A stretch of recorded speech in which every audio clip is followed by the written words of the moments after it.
Լիբանանի հարավում 3 լիբանանցի լրագրող է զոհվել մեքենայի ուղղությամբ իսրայելական հարվածի հետևանքով։ Ալ-Մանար հեռուստաալիքի լրագրող Ալի Շոյբեը, նույն ԶԼՄ լրագրողներ Ֆաթիման եւ Մոհամմեդ Ֆետրոնին սպանվել են Ջեզին քաղաքում։ Մարտի 28-ի դրությամբ Լիբանանում իսրայելական հավիահարվածների հետևանքով զոհվել է ավելի քան 1100 խաղաղ բնակիչ, այդ թվում 120 երեխա եւ 42 բուժ աշխատող։ Բացի այդ, Լիբանանում ՄԱԿ-ի խաղաղապահ է զոհվել, եւս մեկը ծանր վիրավորվել։ Միջադեպը տեղի է ունեցել Ադջիդ Էլ-Քուսեյդ գյուղի մերձակայքում, թե որտեղից է հարձակվել, արկը այժմ հայտնի չէ։ Իսրայելի նախագահ Բենյամին Նեթանյահուն էլ հայտնել է, որ հանձնարարել է ընդլայնել Լիբանանում գործող անվտանգության բուֆերային գոտին։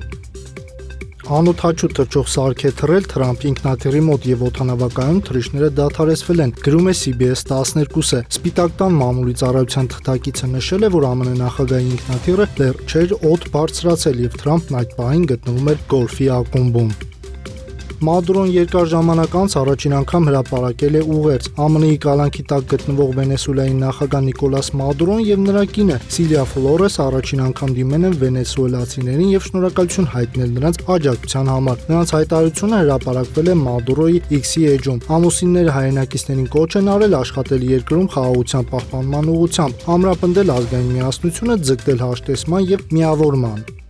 Մեծ է հավանականությունը, որ Telegram-ի գործունեությունը Ռուսաստանում կվերականգնվի, 10-ին ասել է Մարդու իրավունքների խորհրդի անդամ Իոնովը։ Նրա խոսքով Telegram-ի թիմը հավանաբար համաձայնության կգա Ռուսաստանի հետ եւ կկատարի պահանջվող պայմանները, մասնավորապես ծայրահեղականության եւ այն ալիքների վերաբերյալ, որոնք սպառնալիք են ներկայացնում մեր երկրի ազգային անվտանգությանը, ասել է նա։ ԱՄՆ նախագահի հատուկ բանագնաց Սթիվ Ուիտկոֆը խոսել է համաշխարհային երիտասարդ, բայց առանձնահատուկ առաջնորդների մասին, որոնք աշխարհի հույսն են եւ այդ համատեքստում օրինակելի համարել Ադրբեջանի նախագահ Ալիևին։ Տեղեկացնենք, որ Իլհամ Ալիևը 64 տարեկան է։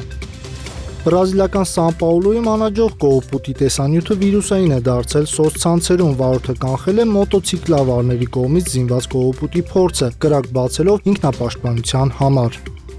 Զավեշտալի դեպք է տեղի ունեցել Պակիստանում։ Պակիստանի փոխվարչապետ եւ արտգործ նախարար Իսհակ Դարը սայթաքել եւ ընկել է Իսլամաբադում Եգիպտոսի արտաքին գործերի նախարարին դիմավորելիս։ Ընկնելու հետևանքով բարեբախտաբար փոխվարչապետը չի տուժել։